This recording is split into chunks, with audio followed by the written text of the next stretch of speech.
And we have returned. You're listening to CSC Talk Radio. This is Beth Ann, and we have Daniel Turner with us right now. Daniel, I kind of teased him as we were going into the break, by the way. Welcome to CSC Talk Radio today. But I was kind of I was teasing my listeners as we went into the break about a little project you and I have been working on, and that we will make an announcement when you're here. And I was going to do it before you, but I wanted you to be here when we made the announcement. Oh, thank you. Oh, yeah. I appreciate that. You're welcome. I almost blew it. I almost got selfish and blew it. And I thought, no, Daniel needs to help.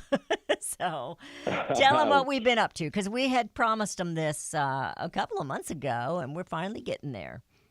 Yeah, well, your listeners will remember how a couple months ago you had a wonderful show on fracking, where the audience got to listen to an expert and then got to call in the next day with their questions and all of the things they've heard. What is fracking? And here's the situation.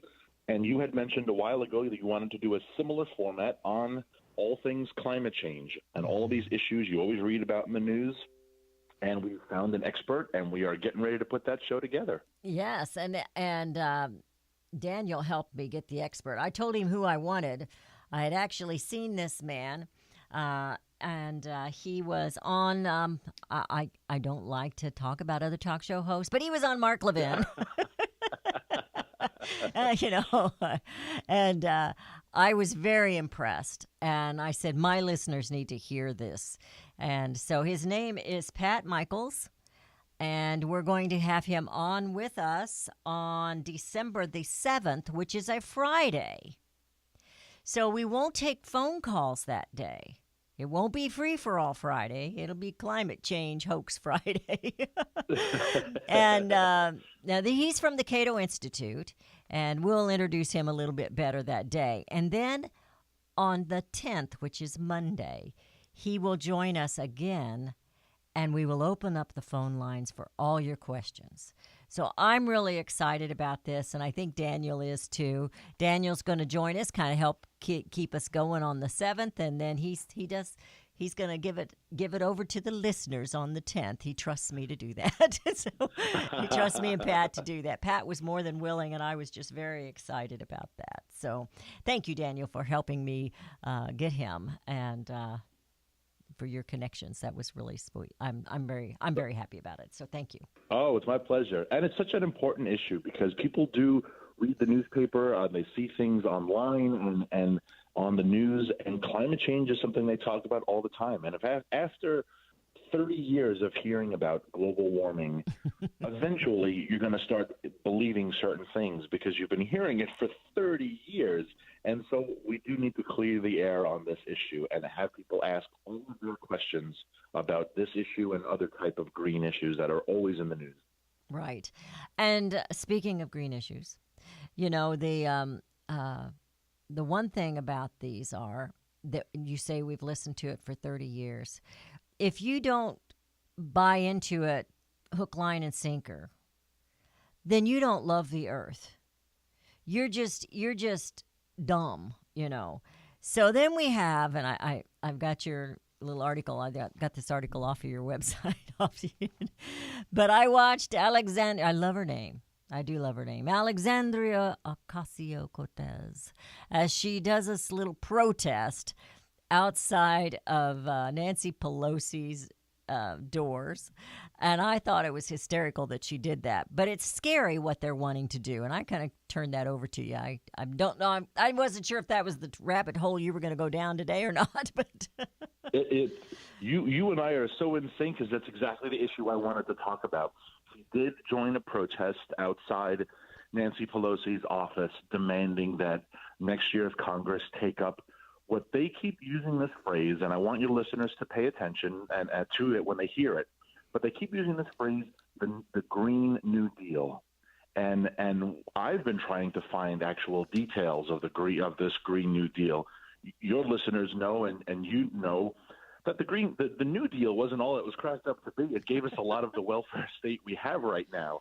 And so if this is 80 years after the New Deal was crafted by FDR, what is this Green New Deal? How much is it going to cost, first of all? But really, what is its purpose? Is its purpose to, like a lot of the New Deal, is it to unempower, to subjugate people, to make them dependent on government jobs, government programs.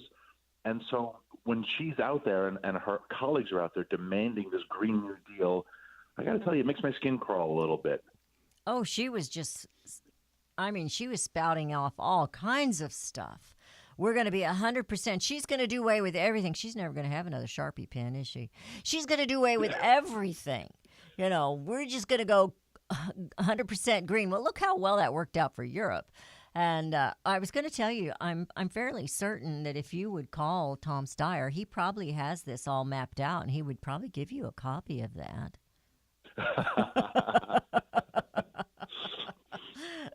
It's an unrealistic ideal to say that we are going to be 100% green by or 100% renewable by whatever date. It is genuinely a laughable statement, except for the fact that these people have the power to punish the energy industry and therefore all of America. And so it's not funny, unfortunately. But yeah, it is a comically dumb statement to say we are going to be 100% renewable by 2040. It's just silly. It's absurd what they think they're going to do. And if we let them, they're going to try and do it.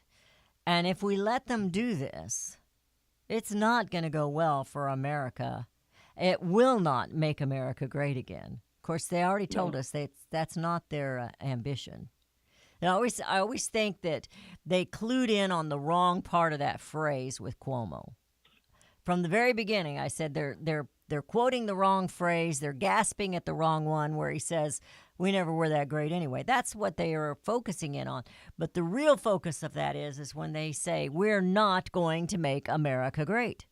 Because they have no intentions of making America great. That's why they hate the word nationalism. Because they don't want you to think about your nation.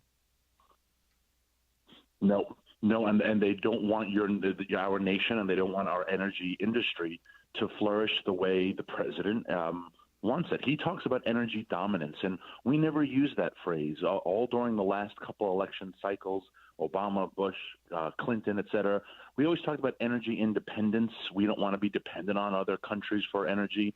And Trump surpassed that and said, we want to be energy dominant. Not only do we want to not have to buy our energy from other countries, but we want other countries to have to buy their energy from us. And we're so capable. And we have the resources. All of them. Exactly. And it is just very, very frustrating that there is this sector in the public square, the green movement, who thinks that is a bad thing. And again, we've gone down this rabbit hole before. You just mentioned my Sharpie pen example, which I just love the Sharpie pen. But even people who talk about driving, we need to drive electric vehicles because they think it doesn't use gas. But they don't talk about how the vehicle was produced, which all uses fossil fuels. The material of the vehicles, which is all produced by fossil fuels, and then the actual battery, which is charged at an electric station that runs on fossil fuels. And so they're just shifting where the fossil fuels are dedicated because it makes them feel better. And who picks up the cost, especially in those green cars? The taxpayers. We pay for Tesla. We pay for the Chevy Volt. We pay for all of those green cars. And so the next time someone's driving one and they say, pat me on the back, I'm driving a green car, you should say, well, I paid for a small percentage of that. Well, we need to go in depth on this again because she proposes decarbonizing manufacturing and agriculture. Now, think about that, listeners, what that would entail and what that would do to this nation. It would just be astronomical. Yeah, and the Amish are lovely people, and they have wonderful farms.